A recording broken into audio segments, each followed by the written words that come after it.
This is the BWF Wrestling Podcast.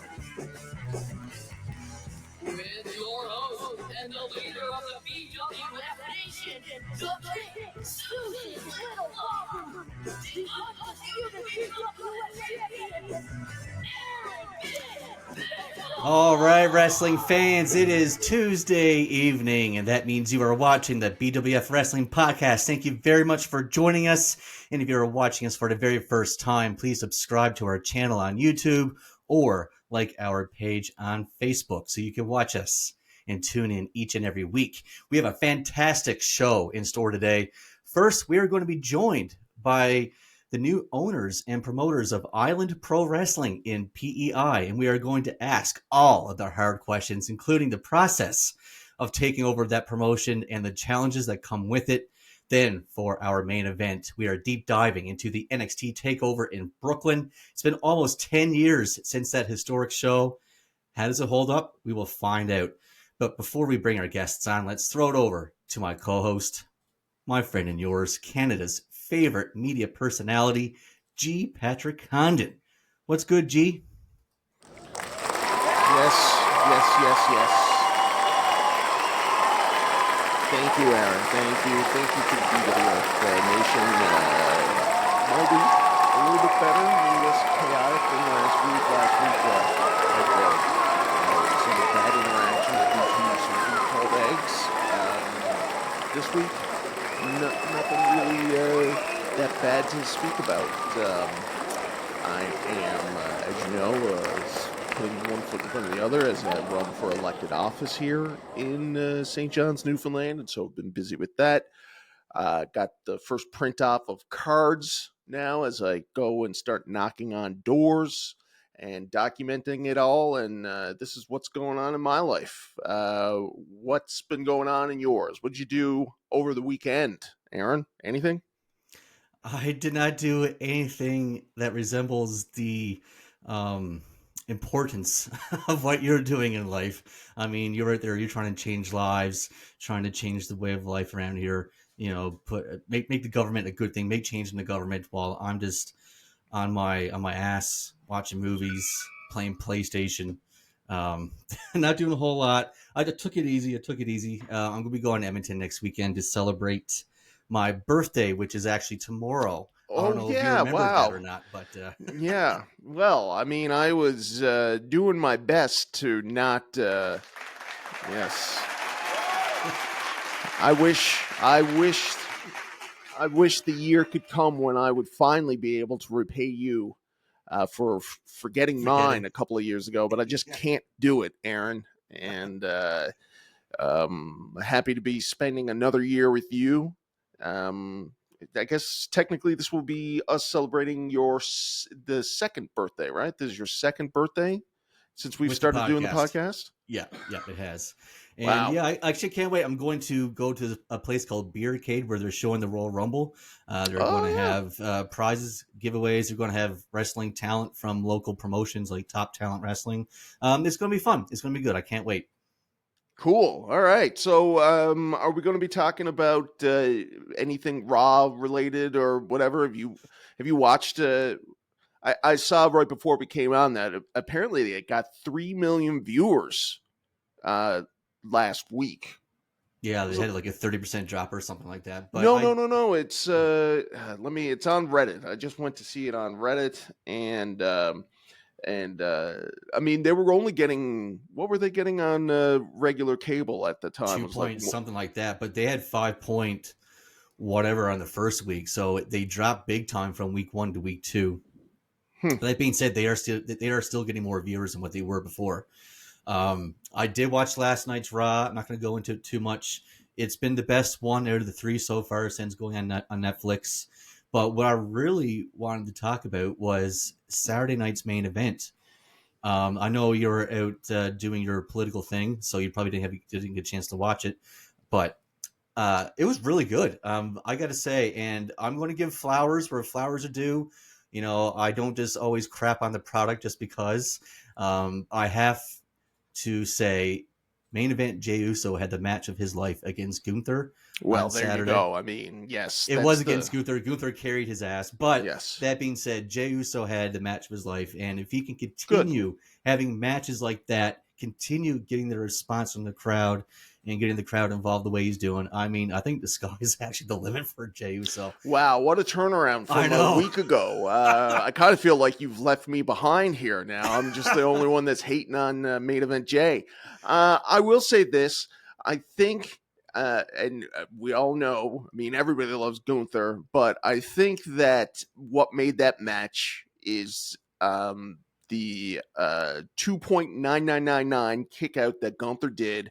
And Oh, yeah. and That that was so good. and it only works because of Gunther, because he not put aside the timing or whatever, but and the greatest of all matches are when you go in, you're certain that you know who is going to win the match, and they get you. They make you believe for a split second or whatever that maybe they're going to swerve you, and so that's not going to happen in every Jay Uso match.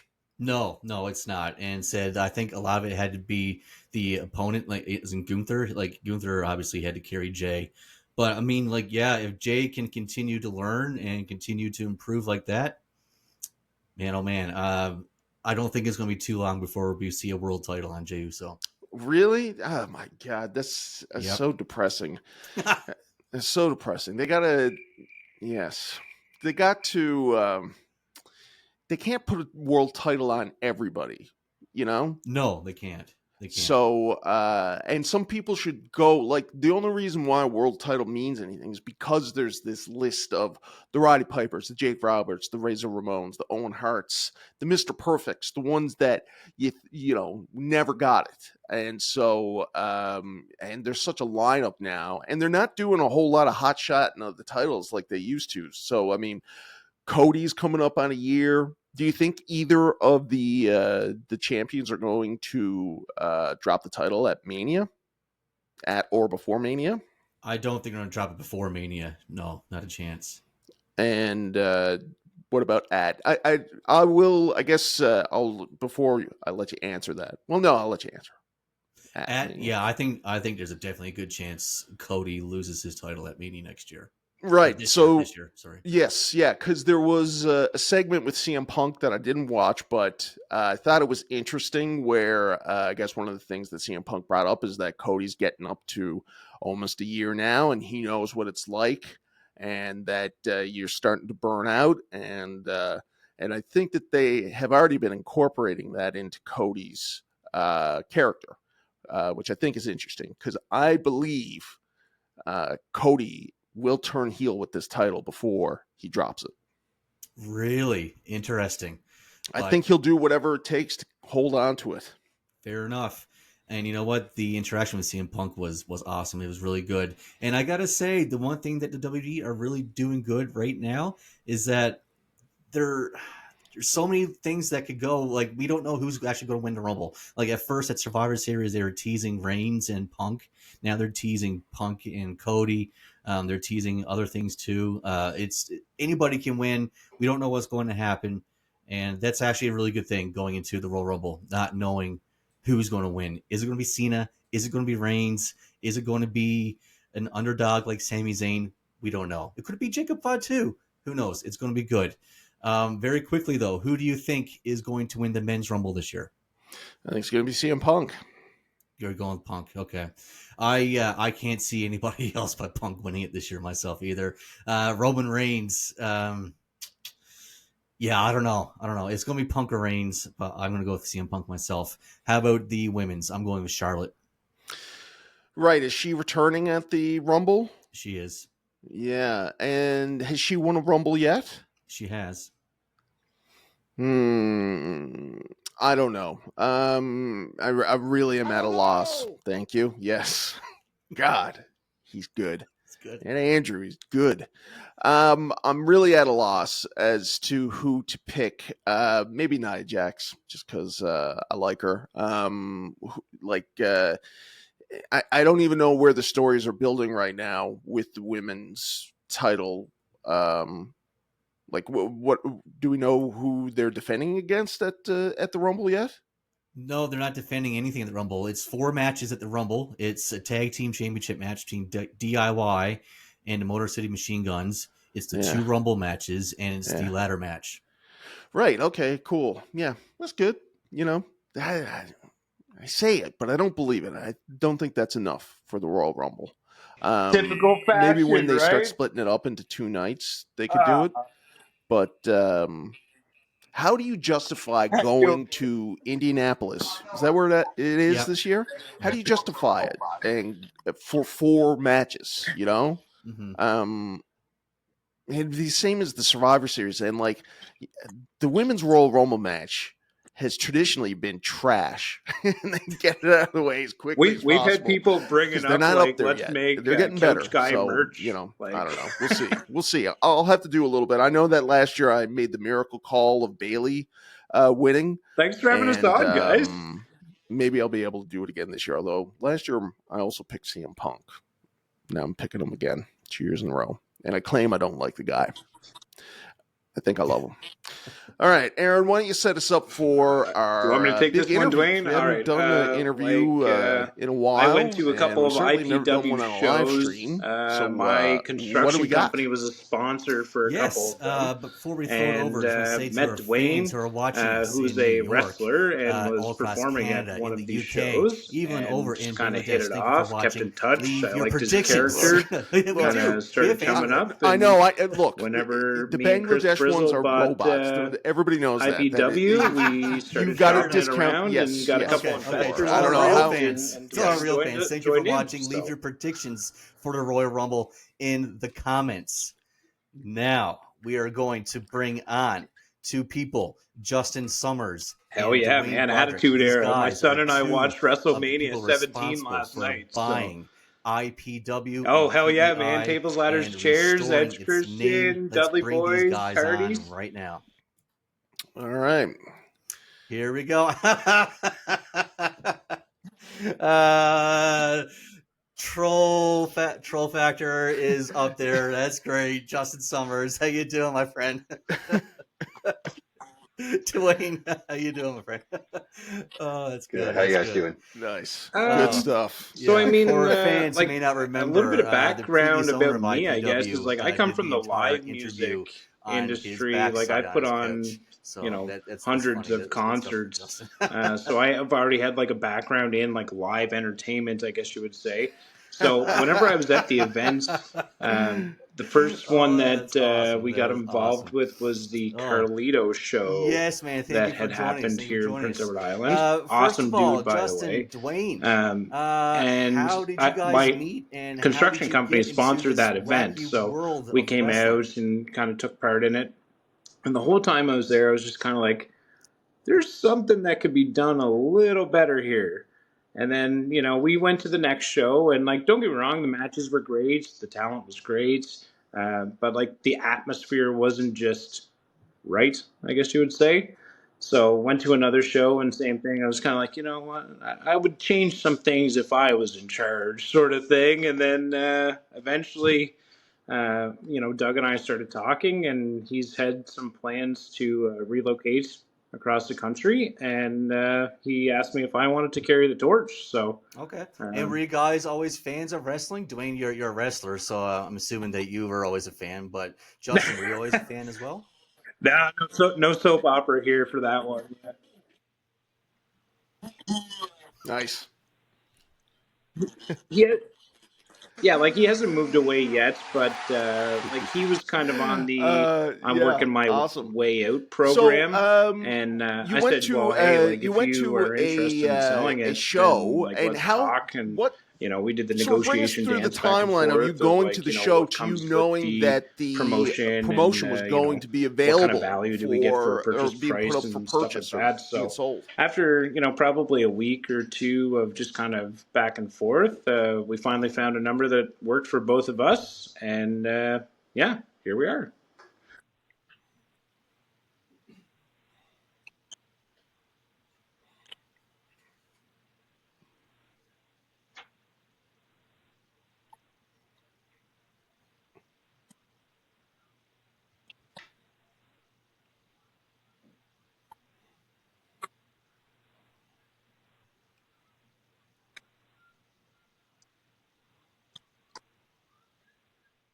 Yeah. Yeah, most hobbies are, right? Like that's why we love them, is we love to lose money on them. So but no, for me, like it was a manageable number. Like I thought it was a fair price. And whenever I was looking at the books too, like just kind of with my outlook on being at the shows, seeing the environment being offered, different things that we could elevate for the fan experience, I was like, we could definitely grow those numbers, maybe by two or something, right? So, I mean, even that alone was Oh, okay. was a So it good wasn't like enough a purchase price for hostile me to say, takeover. yeah, You this is showed something up that and we could said, "Look, even the atmosphere passionately and is like kind of awful." keep it as a Okay, hobby, only offer so many shows a year, etc. But you like just strip it away. we're doing this by He committee, left so town. like we got a board of He moved directors and away and everybody's was looking fallen for somebody to take it into, over. yeah, everybody's kind of fallen into their roles, and like everybody who joined and put their money where their mouth was, sort of thing. Like they're passionate people about doing this, and they want to elevate that experience. Yeah.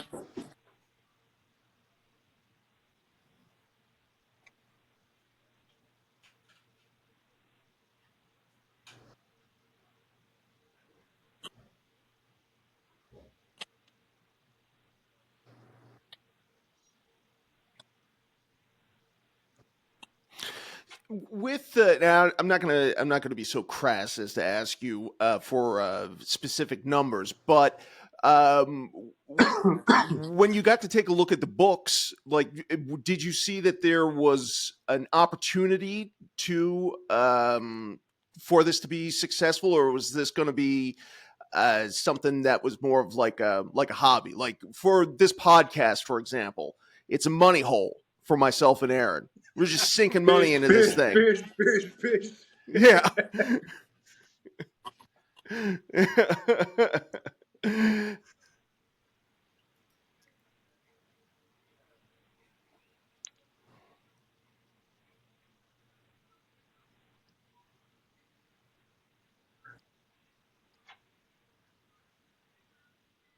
Yeah, Commissioner Dwayne can take a bump, right?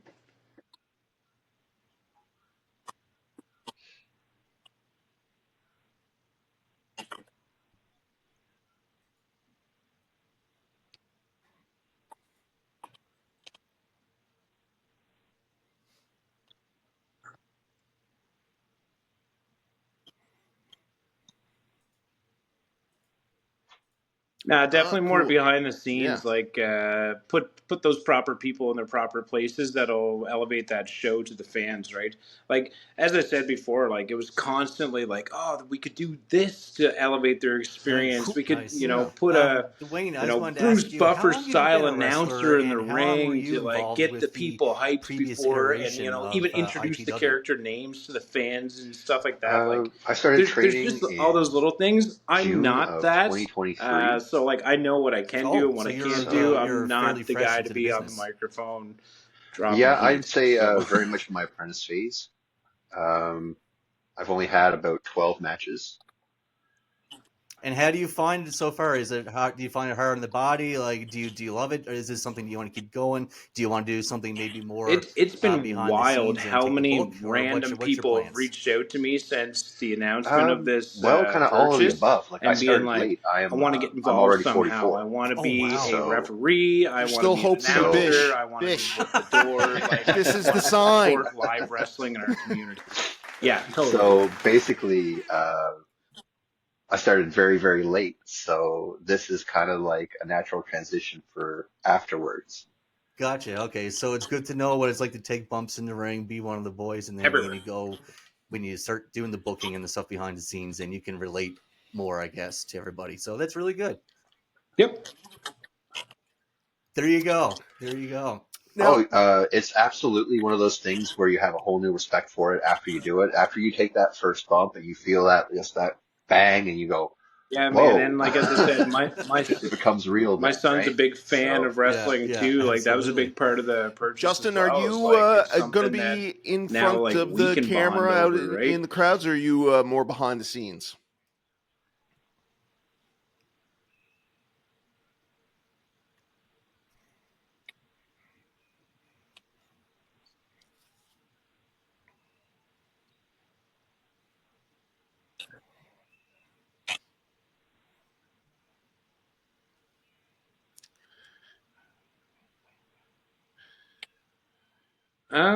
I mean, like Yeah. there's there's a lot in the think tank. We didn't want to rush into the first inaugural show of our ownership. We want to make sure all those T's are crossed, I's are Which is dotted. good. I mean, because a lot Um, of the times you'll one come thing that I across always people wanted to that do don't was have those elevate the skills and venue don't realize it, experience. but are in it Some of to these shows be were doing happening those in things, and it like can an empty really rink or like a something hinder the like that. But product. if you get a proper venue, add some production value with lights and sound and aesthetics, it can definitely change the whole show. So, like a lot of the things that we're planning is to kind of keep some of the same stuff Doug had. Like he was very good for bringing in some star That's power awesome. and Yeah. like making sure that the It's one of those audience things got a that I've taste of said like this pro a lot wrestling. before, that But that very much independent pro want to wrestling offer a throughout platform for Canada. I mean, younger talent to there's showcase it's and get the in experience every inside the province. ring It's too. in every major capital town. Here in Newfoundland, you could probably trace back to the 70s and even before of wrestling, and somebody's always there to pick up the torch, and there's always an audience there. And it's awesome. It's something that brings together a bunch of Canadians. Hey. oh man, Yeah. Newfoundland had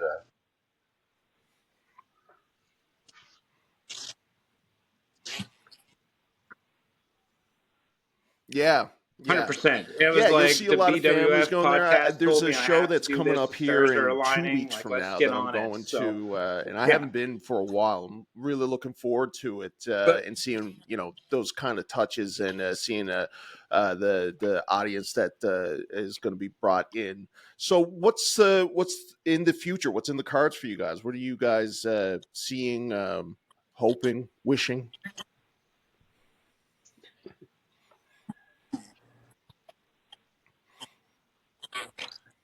yeah, I'd love to get him up here.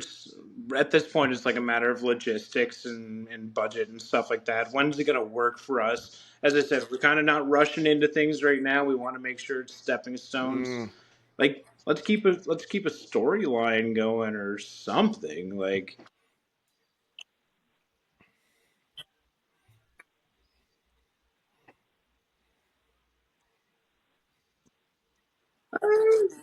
yeah, I was going to say back for it. He, he, yeah.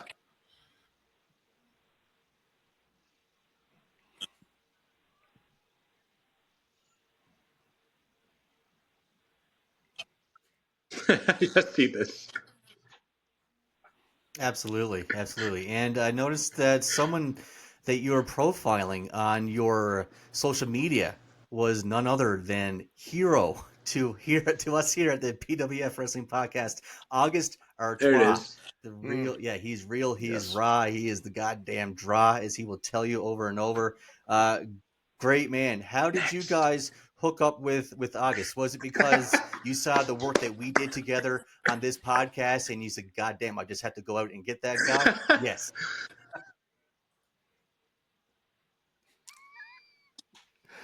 Yes. That That's right. BWF bump, baby. That's right. That's right. All the Look, I time. mean, look, we have to do something to pay back August after Aaron was so disrespected by Yeah. that son of a, pardon me here, son of a bitch, Savio Vega. And August is the type of guy that will have your back, and I'm only too happy to put that guy over and to see that he's getting more work. He deserves it.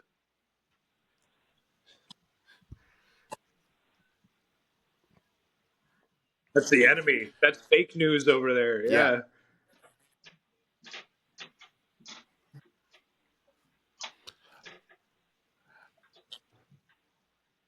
I know for certain that August will same thing. be Like paid, only been in the will industry take payment for like a in the handful of ladies years right now, and some really of the fellas making too. that I think push, that might right? be his Like, thing. He'll do one and all. plays a good heel. Do we have a video clip? Do we have a video clip to show him? Okay, yeah, we're gonna show. He's a good heel. The clip. Let's see of August. Go ahead. Savio. Wow, nothing worse than a Puerto Rican hiding out in Canada. What you hiding from?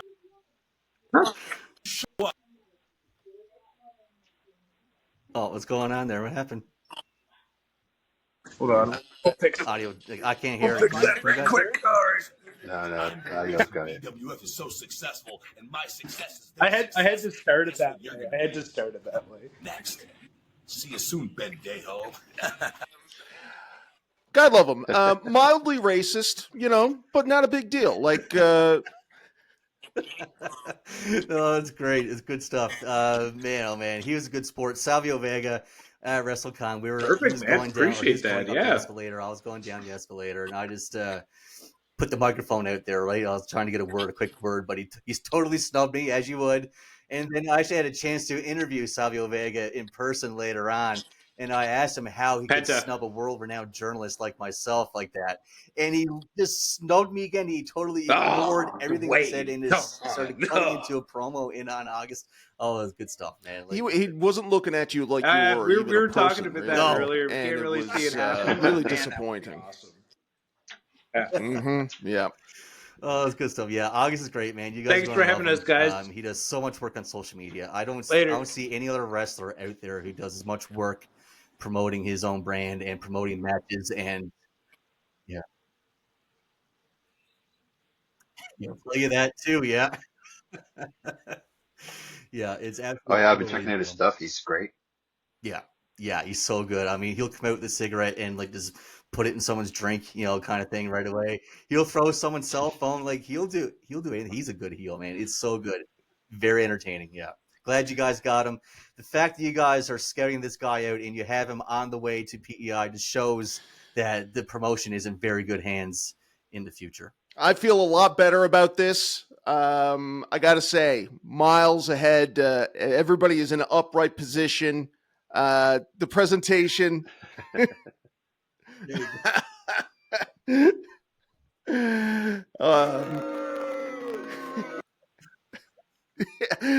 We appreciate it. As you guys get going, please come back on. We want to do our part in helping you guys get going with a good head of steam on you. We're happy to see it. I appreciate it. Well, yes, we'll promote you guys as much as we possibly can. Look forward to this future. And guys, thank you again for joining us. It was great having you on. Very quickly, before we let you go, who's winning the Men's Royal Rumble? Penta, nice.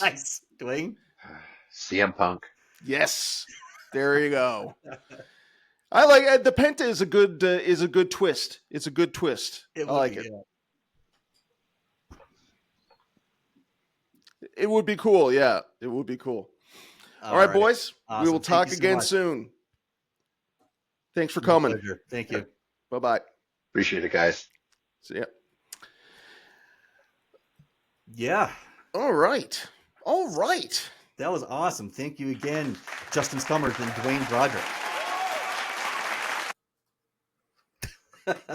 All right. Yes. All right. So that was seamless, wasn't it? That was really good. I'm really impressed with us and the production value we're given this week. My God. And we got jokes that are going around the world. It's great. It is great. But fans, if you're hardcore wrestling fans and if you like this podcast, please do us a favor. If you want to see interviews, with like the names of Ken Patera and Savio Vega, Rowan, and of course the late great Kevin Sullivan, and more, which you can find in our archives. Please help us by donating to this channel. You can do so by scanning this PayPal QR code. Look at that. This is modern technology and a new approach.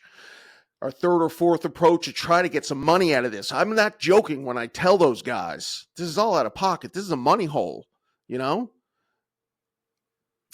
Yes. Is there a sound effect or something that can really help sell this point? Like a sucking sound? I don't know.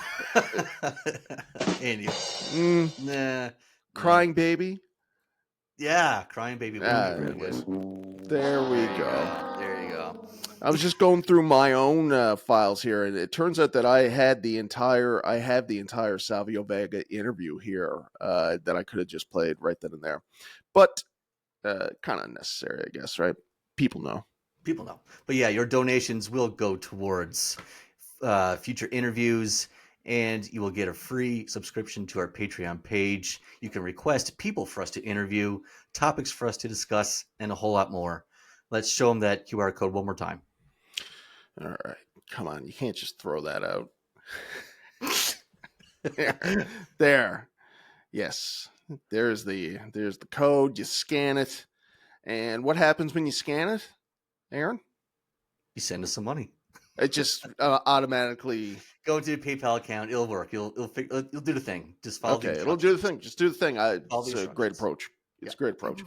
All right, Aaron. So we've done the interview. I guess now it's on to the main event. What everybody's here to hear us talk about, which is Brooklyn NXT Brooklyn, New York Takeover. This was Andrew's pick. You made the right move, the team building move to get Andrew to pick something, and so this is what we're doing now. Let's can we do the Chronicles music? Let's do it. Boom. Dun, dun, dun, dun, dun, dun, dun, dun, dun, dun, dun.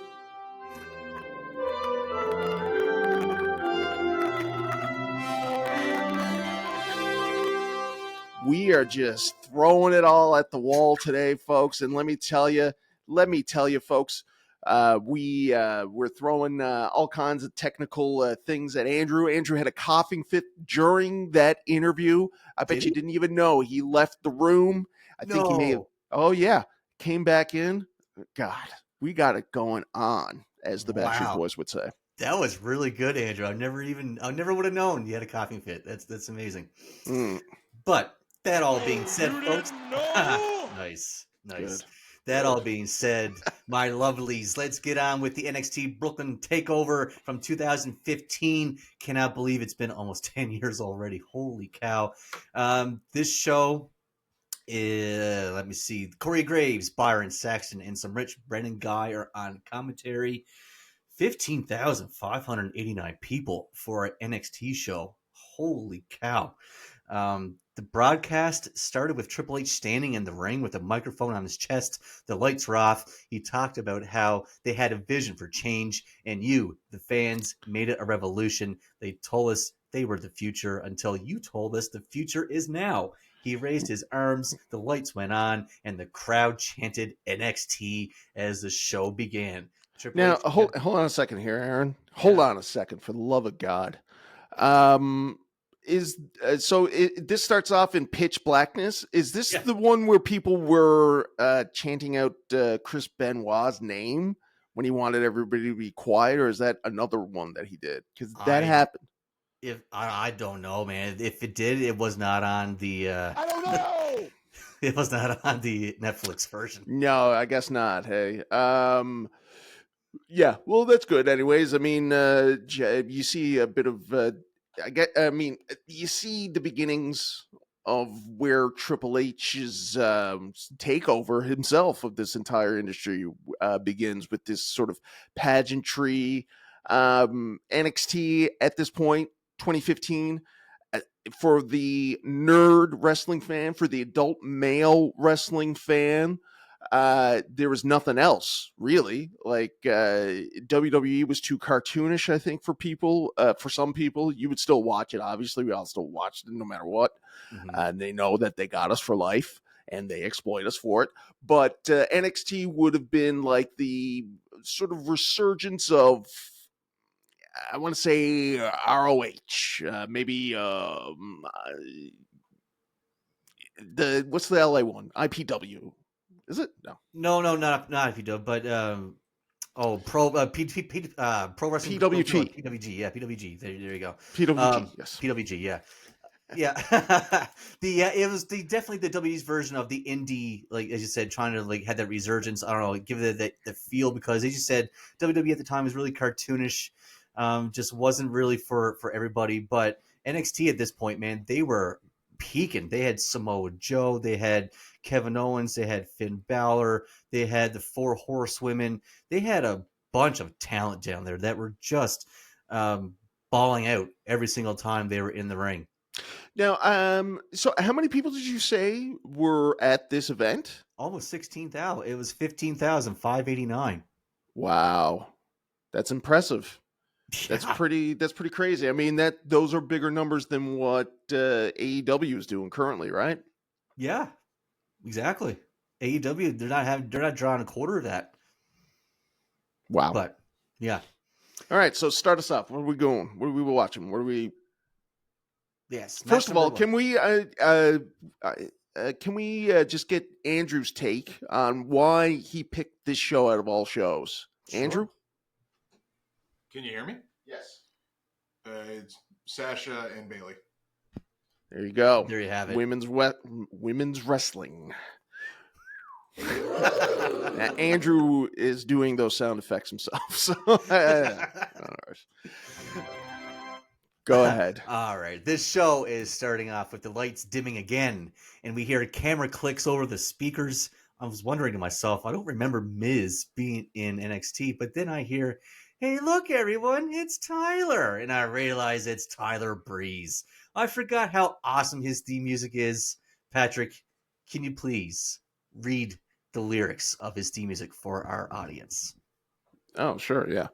Is it my eyes when you look at me? They are so gorgeous, they'll set you free. Could it be my walk or just my stare that makes you freeze when I appear? Super good looking, every hair in place. Everyone loves this gorgeous face.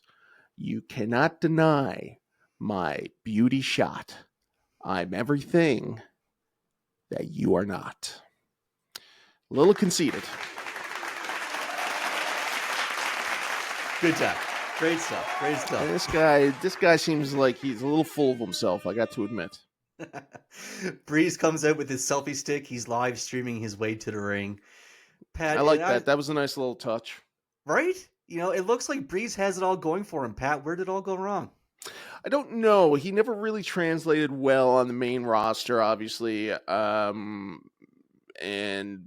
But I mean, he knocked it out of the park anytime that they gave him an opportunity. Who was he in the models group? The tag with? team, Fandango. It was him and Fandango. Yeah. Doing, I can't remember the name now, but what they're doing. But model fashion or something like that. But model fashion police, whatever it was. But yeah, they really knocked it out of the park with all those vignettes.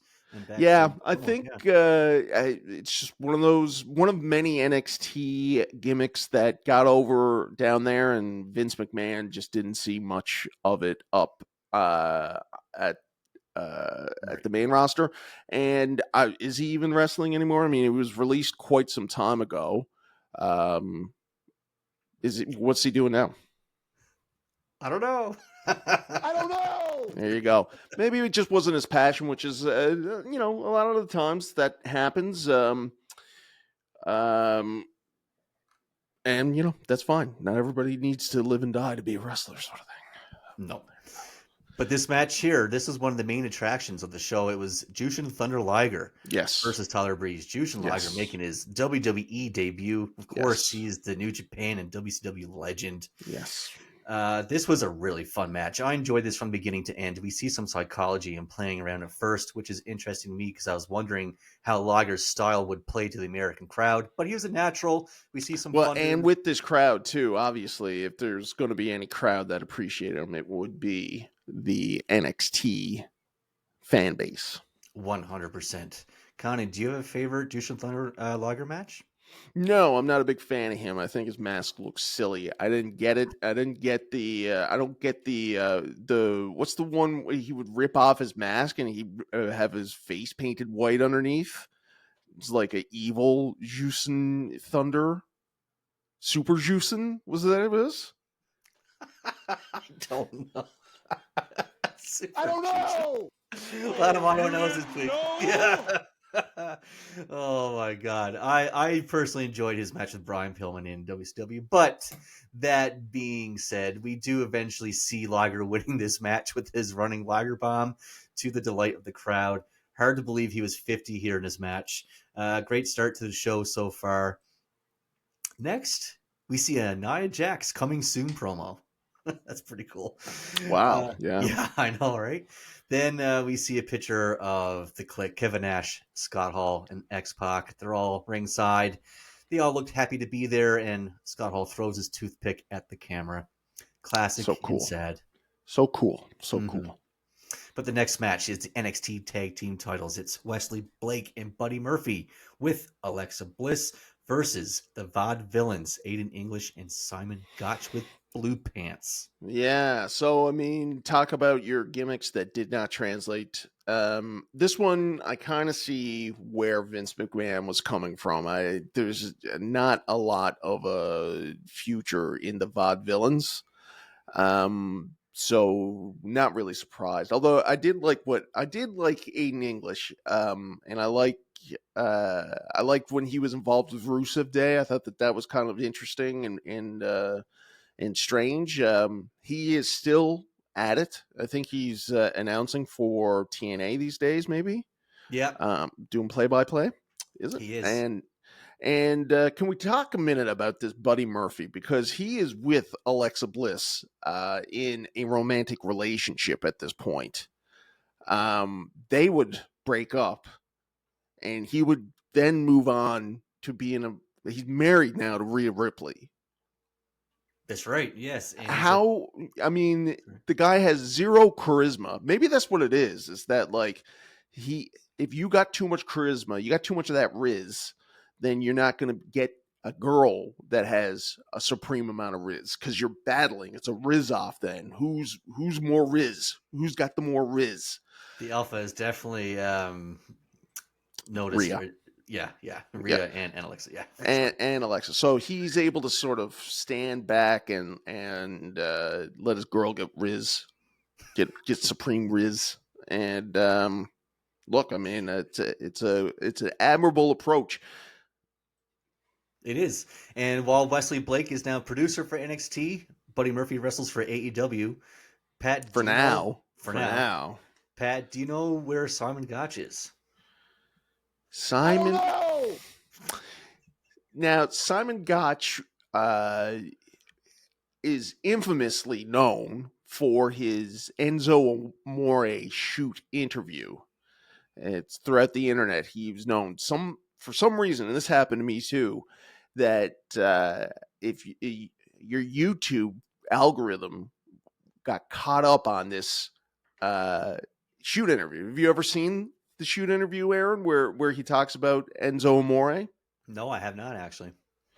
Well, it was huge, millions of views. It was like a I don't know, like an RF shoot interview or something like that. But yeah, that's the last I've ever heard of him. He got fired because his chair collapsed backstage, and he let one of the caterers pin him. What? Yeah, like he fell on his back. This is what he says in the shoot interview. His chair collapsed at catering. He fell on his back and he said, "Somebody's got to pin me." And the caterer guy or something came over and pinned him. And I guess he humiliated himself, or he made it look like a caterer could beat him, and so that was the end of his career. My God. I guess. What is he doing now? Where is he? I don't know. Wrestling fans, if you know where Simon Gotch is these days, please leave it in the comments and you can win some wrestling merch. But getting on to the match, prior to the beginning, Bliss made fun of the challengers not being able to find a female manager to back them up. Of course, Blue Pants would come out to the roar of the audience. She would go on to have a small role in AEW as the librarian. Now she's on Twitch and has been on Squid Game, the challenge. Very nice chain wrestling to start with near falls and submission attempts. This match was just nonstop action the whole time. The vaudevillains playing to the crowd the entire time. We see a cool modified Tower of Doom. Oh yeah, look at that. So they didn't have a tag team nickname, hey? It was just Murphy and Buddy and Murphy. Yeah, that's it. Buddy and Murphy. Yeah. After a flurry of action, we see a great Buddy double. and Murphy. Buddy and Murphy. Murphy and Buddy. I don't know. But isn't that Buddy Murphy? Isn't that his name? Was Buddy Murphy? It's Blake Murphy and no, Blake Wesley Blake, Buddy Murphy. There you go. Jeez Louise. Sorry. They could have used the tag team name. They could have used a tag team name. Yeah, exactly. Yeah. So after a flurry of action, we see a great double neck breaker spot by Blake and Murphy. Gotch tagged in after the hot tag and hit his unique style of punches, kicks, and knees. There was a big superplex spot that they were going for, but Gotch ended up hitting a power bomb on B&M at the same time. English hit a beautiful swanton bomb for a near fall that made the place go nuts. The girls had a cat fight spot. Gotch hit the forearm shot into the English neckbreaker, what they call the whirling dervish. And there's the cover on Murphy for the victory. That was actually a sick finisher, and we get new tag team champions. Yeah, well, yeah, so not bad. They at least got their run there. I mean, obviously, if you look at Aiden English, does not look. He looks more like an opera singer, right? Like if we could bring that back up there for a second. He's very malnourished to look like, but whereas, yeah, I mean, that's not, it's fairly small. He does have some definition, though, I will admit, on his bicep. And then Simon Gotch, though, pretty good. Looking pretty good. Full head of hair. I could see him being, got that little twirly mustache, yeah, going like that. Yeah. Anyways, looked the part anyway. But next we have Apollo Crews versus Ty Dillinger. Ty Dillinger made his entrance. He's doing the perfect 10 gimmick here. Fans were chanting for him, so he's over. The guy would go on to AEW with Sean Spears and then come back again to NXT, and he still hasn't done shit. Pat, like Tyler Breeze, it seems like he has most of, if not all, the tools. Where did it go wrong with him? Yeah, lack of charisma. Yeah. This was actually Apollo Crews' debut. He made a big name for himself on the indies as Uhaa Nation, and fans, along with myself at the time, were very excited to see what he could do. Unfortunately, in what seems to be the theme of this podcast, he was another wasted call-up on the main roster. Even though he had the look, the athleticism, everything you could possibly want in a wrestler, he looked like $1 million. His theme song was weak AF. So maybe that had something to do with it. If you have a weak theme song, I'm sorry, your career is just, you're stop before you begin. But yeah, Crews would start the match off doing some crazy backflip combo thing that makes all the wrestling nerds in the front row cream themselves. The perfect 10 hit some drop kicks, threw on a sleeper hold that looked like a modified $1 Million Dream, but Crews would perform a press slam / standing moonsault combination to get the win in this glorified squash match in under 5 minutes. There he is, nice and jacked. We got a comment here from Lucid Horror Stories. He was boring. Smiled too much. Smile too much, yeah. You smile too much, you're screwed. Yeah. I agree, though. He was boring. WWE just did not know what to do with him. He was great on the indies. It just, I don't know, makes no sense. I liked when he. What did he do? He started speaking with an accent for a bit, which when he went heel, which was a That's good fine. kick at the can, I guess. He got some Mania matches, but Yeah, no sticking power. no sticking power. Next on our list is Baron Corbin versus Samoa Joe. This is Samoa Joe's first NXT match, and Baron Corbin, he has not been along for very long, just 3 years into his career. Corbin entered first into some boos. We get a huge ovation for Joe, who was wrestling. Sorry, as I just mentioned that he was already wrestling at the Takeover for the very first time. The audience hasn't really seen Corbin go longer than a few minutes in these matches up to this point, so it's going to be interesting to see how he can actually hang with a vet like Joe. Yeah, here we go. Joe nailed some hard slaps and then a massive spinning back fist. Corbin fought back with a boot to the face, suplex into a slam by Corbin for a 2 count. Good aggression shown by Corbin with punches on Joe while he was in the corner. Corbin did his impressive one-arm slam. Joe kicked out and then grabbed Corbin in a Kakina clutch. Corbin passed out, so the ref called for the bell. Joe wins by submission. Another solid match that made both wrestlers look good. Pat, are you surprised that Corbin was released after being in the WWE for 13 years? Yes, I was. He seemed to be really liked backstage, and it wasn't just a Vince McMahon thing. He seemed like Triple H, also a big fan of his. I am told that Randy Orton offered to go to bat for him, and Baron Corbin asked him not to. And now Baron's plan is to go to Japan, and I think we will see him back again.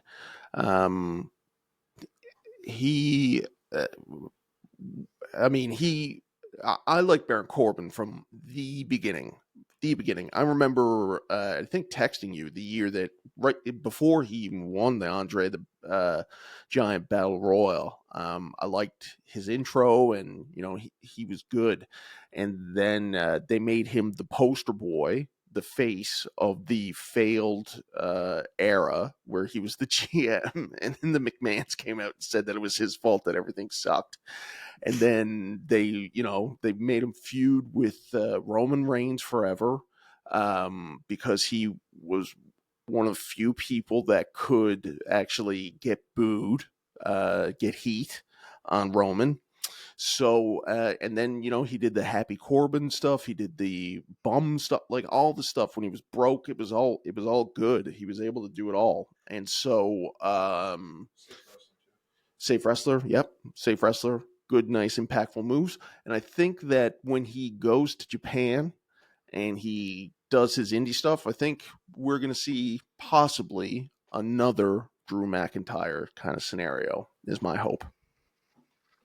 I agree. Sorry, I'm getting like a ringing or something in my background here. Are you hearing that too, or is it just me? I didn't hear anything. Not hearing anything? Okay, it's just me. On the next, they show Ric Flair and Sergeant Slaughter and a female wrestler, Kana, at ringside. Pat, do you recognize Kana? Yes, I love her. Asuka. Yes. Yeah, big fan of her. Big fan. She is, I think she holds the record now for longest undefeated streak. Bill Goldberg refers to her as some Japanese chick that took his record. I'm pretty sure she'd be able to kick Bill Goldberg's behind, no problem. And yeah, she's great. She is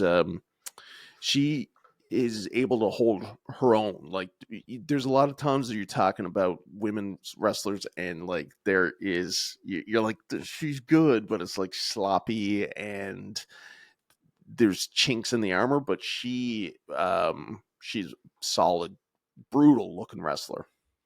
Yeah, and her stuff in Japan before she came over to WWE is just as impressive, if not more so. I'll say, and she never really got to that same fight. Like, she was scary looking when she was in Japan, and they never went that way with her, even when she was heel, with like the face paint and stuff like that. But you watch some of the old stuff with her in Japan where she's like a frightening heel. It's like scary stuff. Indeed. Next on the card, we have Banks and Bayley. We see a video package of what led up to the match between the two. The Four Horsewomen were taking over NXT before they turned on Bayley, citing her as a weak link. Bayley had to win matches over Charlotte and Becky in order to become the number one contender. Great stuff here.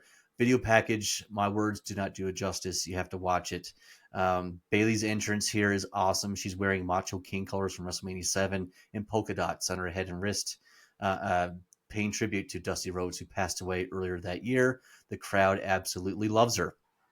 Sasha Banks drove down in a Cadillac Escalade and had 4 security guys walk her to the ring. The crowd is cheering for her as well. This has one of those big match feels. And here we go. The crowd was chanting, dueling chants for the ladies. Let's go Bayley. Let's go Sasha. With Bayley standing on the middle ropes, Banks kicked her in the knee to knock her down, and Bayley bumped to the floor. Really nice spot there. Banks set up Bayley on the top rope. Then Banks went up top and hit the double knee attack to the ribs, which drew a big reaction. Banks took off the wrist brace that Bayley had on to protect her broken hand and slammed Bayley's injured right hand into the steel steps. Banks did an incredible somersault plancha over the top. There was a big spot where Banks took a bump off the apron and landed hard on her knees on the floor. Another great spot by Bayley as she did a suplex that sent Banks into the corner with her legs hitting the turnbuckles. Bayley went for her finishing suplex, but Banks rolled her up and applied the Banks statement submission. When Bayley almost got to the ropes, Banks kicked Bayley's hand to prevent her from getting to the rope. Great stuff. Bayley ended up getting to the ropes and applied a crossface submission of her own. The crowd is really going for it. This is a really intense match. Pat, what's your favorite submission move? Ankle lock. Ankle lock? I'm a sharpshooter guy myself, I think. I mean, that's obviously where we would all go. But ankle lock, you can really sort of do some damage. Well, no, I mean, like, it can come out of nowhere. Like, it's a lot more versatile in how you can use it in matches. Fair enough. That's my take. Yours is sharpshooter, though. Yeah. Sharpshooter. Okay. Fans, what are some of your favorite submissions? Leave it in the comments. We'll read them out. Bayley throws Sasha against the ropes into a Bayley to belly suplex and a cover, but Banks kicked out at the last moment. There's so many good spots in this match. I'll quickly go through the rest of it here. They went at it on the top rope. Banks shoved her off, and Bayley took a hard bump on her head and neck area. Bayley hit a reverse Hurricane Rana that spiked Banks on her head. She followed that up with a Bayley to belly suplex for the pinfall and the win. Post-match, there's a big celebration for Bayley. The crowd gave her a standing ovation, and we see the 4 horsewomen in the ring celebrating with her. There you go. And so at this point, are the 2 on the end there? Are they already on the main? Are any of them on the main roster? No, they're also in NXT at the moment. Oh, crazy. We have Lucid Horror Story says, camel clutch, so humiliating. Make him humble. Yeah. What do you think of the camel clutch? It's painful. In real life, it's painful. It's a good move. Andre the Giant actually had a really good camel clutch. If you want to go back and look at it online one of these days, it's really cool. What did Rusev call his? Or Miro? Ooh. Game over is what he called it in AEW. And oh man, what I miss those AEW days. Rusev Clutch, maybe. What? Rusev Clutch, maybe something. I don't know. No. It was. It'll come to me. Fans, let me know.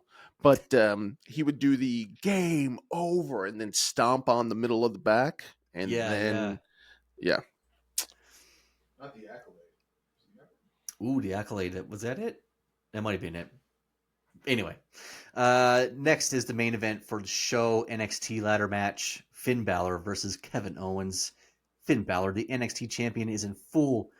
Thank you. The accolades. There we go, Lucid. Thank you. You're this guy, man. He's I don't think that's spelled correctly. Either way, we'll take it. The Demon. I think that's accolades. Anyways, accolades. Whatever. Yeah, it's fine. The Demon. He's in full gear, and he made a spectacular entrance.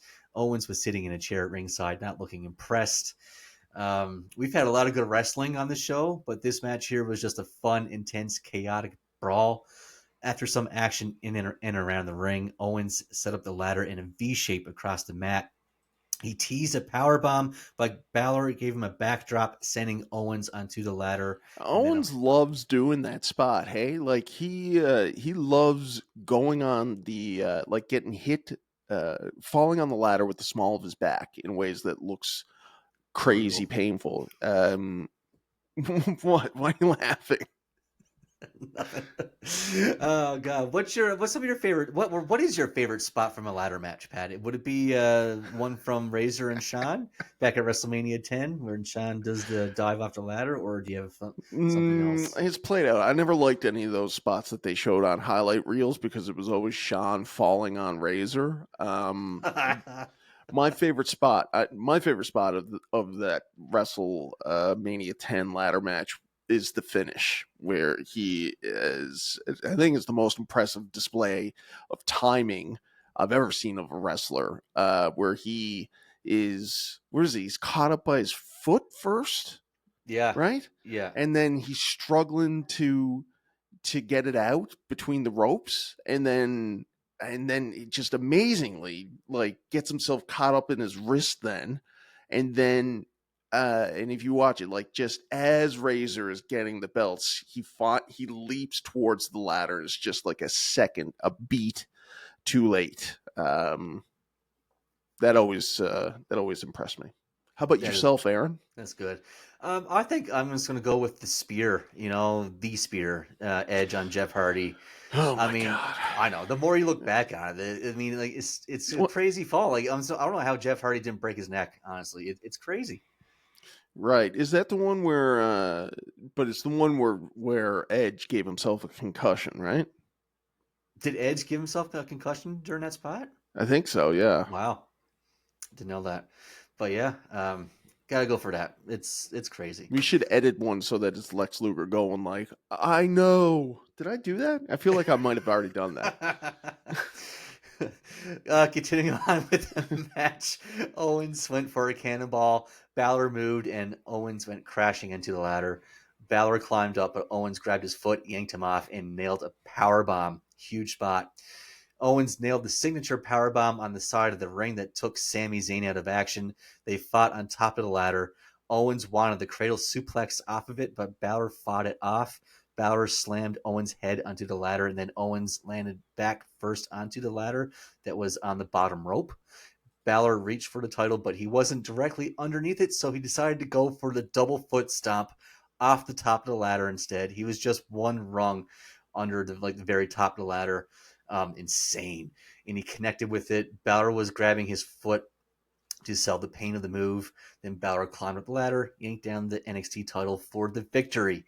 Great story being told here as Owens was unable to pull off the big move, the cradle suplex, but the Demon King was able to hit his big move and end the feud. Now, what do you think about Kevin Owens and his finishing maneuvers? He never really had one when he came up to the main roster. Nothing's ever stuck, and I think that's kind of a weakness of his at this point, because he, I think when he came up the main roster, it was the pop-up powerbomb, which was nice. Which is nice. Yeah. The move that he was known most for was that outside on the ring apron thing, which is very inventive, but can't use that as a finisher because it's outside of the ring. Then he went on to the stunner, which I hated. I always hated that he did the stunner. Me too. I can't stand it. It drives me nuts. There's nothing more in wrestling, I think, that drives me nuts more than 800 super kicks or Kevin Owens using the stunner as a finisher. Yeah, it's I don't know who it would work for, and it's not like nobody should ever do the stunner again, but it doesn't make any sense for him. No. And he can't do the cradle pile driver, I guess. Do they allow pile drivers on the main roster again now that Vince is gone, or what? Well, I mean, we're seeing he did it to Cody, and then Cody was out. Yeah. And he did to Orton too, right? He pile drived Orton, not the cradle, but regular pile driver. So I guess we are seeing the pile driver not banned, but just being used as storyline Yeah. thing, roadblock, whatever you want to call it. Yes. Well, yeah, whatever. And still, nevertheless, he needs to find something. He does. He needs an actual finishing move, submission move, something, anything. But that dreadful, stupid-looking stunner, he can't even do it very good. It's annoying. And it's going to end up killing him. Like, not killing him, but it's going to end up hurting him more in the end. Because that dropping on your ass, it's the same thing as Hulk Hogan. Hulk Hogan, yeah, saying that he would have chose the sleeper hold instead of doing the leg drop because of his surgeries, back surgeries, falling on his tailbone all those years. Same thing with Kevin Owens, every night, and the leg drop's not even. It's same as stunner. Like, I mean, he could figure out something else. That finishing move where you fall on your bum like that is not smart for anybody. We've seen what it looks like in the end. Exactly. But that being said, this show still holds up 10 years later. That Bayley and Sasha Banks match. Oof, that is chef's kiss. Yeah, no, go ahead. That is chef's kiss. Andrew patting himself on the back. Yeah.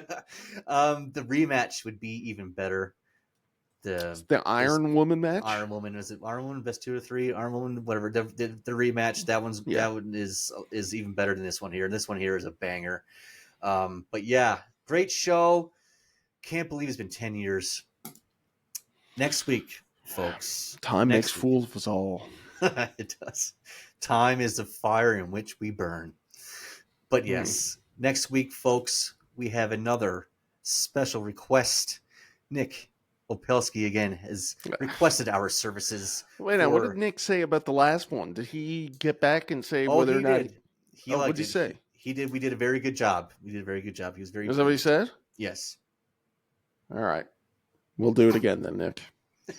You keep on buttering us up like that. How can we say no? Exactly. Next week is Nick's favorite WCW pay-per-view in the Spring Stampede 1998. This week, fans, we are going to put a poll on YouTube, our community page, where you can vote on who you think is the greatest Intercontinental Champion of all time. And, folks, again, if you like this show and you're a hardcore wrestling fan and you want to do something nice for us, if you want more interviews, if you want punishments, if you want all the things in this podcast, please donate to us. You'll notice that, scan the QR code. You'll notice that Aaron has not eaten anything spicy or gross in a number of weeks now, fans. And that's because you're not ponying up the money for us to buy it, okay? At the very least. And I got a lot of good stuff. I got a Amazon wish list of stuff that I want Aaron to eat on air that will be hilarious and dangerous. Probably more entertaining than anything else on this show, honestly. Yeah. Well, you don't want to say that. No, I take that back. What a terrible thing to say. Yeah. Just one of the many, many entertaining things about this podcast that you can enjoy. It's a cherry on top, okay? And we're withholding the cherry until we get some of this cash, okay? That's right. Well, folks, Cha-ching. Thank you again. Thank you again for joining us. I'm gonna get one of those. Cha-ching. No. It's sound effect. We don't have it. Cha-ching. Don't have one. Okay. Cha-ching. Cha-ching. All right. Anyways, here we go. We're doing trivia.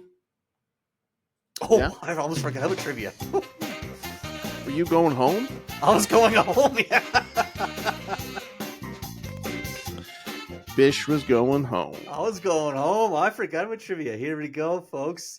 Trivia time. That's the way right. We end off all our episodes. Just a little fun little game we play here. Condon, do you want to go first this week or shall I? I'll go first. Okay. Now, Aaron, I know you hate women and women's wrestling. Oh, jeez. I'm married, folks. I don't hate women. That doesn't mean anything. Yeah. In women's wrestling, to win the Triple Crown, you need the Raw Championship, the SmackDown Championship, and the Tag Team Championship. 5 women who wrestled at NXT Takeover Brooklyn have achieved this feat, including the first woman to do it overall. Who was the first female wrestler to achieve the Triple Crown? You know, of course, my very first instinct is to say Charlotte, but I don't think Charlotte won those tag team championships. So, I know Sasha Banks has done it. I know Bayley has done it.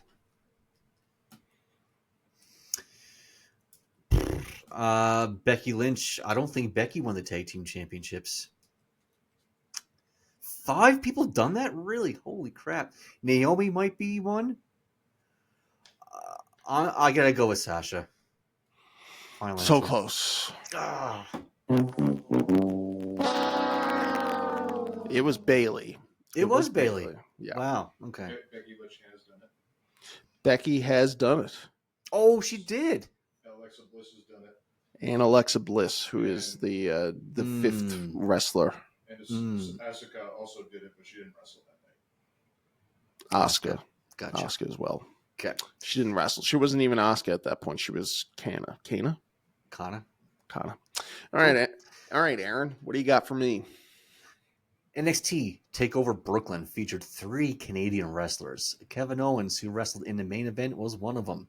Name the other 2. Tyler Breeze. I had no idea he was Canadian. I'm surprised you got that right away. Holy crap. Oh, yeah? Wrestled. Is it wrestled? Yep. Not appeared, but actually wrestled. Yep. God, we just went through that entire card. So it wasn't. So Juicing Thunder Liger, obviously. Yeah. It's not juicing, and it's not. Joe. It's not Joe, and it's not Baron Corbin, and it is not Becky. It's not Bayley. Wait now. Yeah, it's one of them. It's one of them vaudevillains. I bet you. It's okay. So it's not Buddy Murphy. Could be Buddy's tag team partner, or Aiden English. I'm gonna say, oh God, is it Aiden English? And is there another match that I'm forgetting? It's tag team. Corbin, Joe, Balor, Owens, Becky, Sasha, and Tyler Breeze. And I'm gonna say Aiden English. It's Ty Dillinger. The perfect. When did he wrestle? What match did he wrestle? Against Apollo Crews. Oh fuck! Completely forgot about that match. Fudge. Oh fudge. Oh well. All right. That's it. All right. Well, I already went home, so we might as well just sign off on this thing. Thank you very much, everybody, for watching this week. Join us again next Tuesday for another fun-filled, educational, packed episode of the BWF Wrestling Podcast. I'm your host, Abish. He is G. Patrick Condon. See you next week, folks.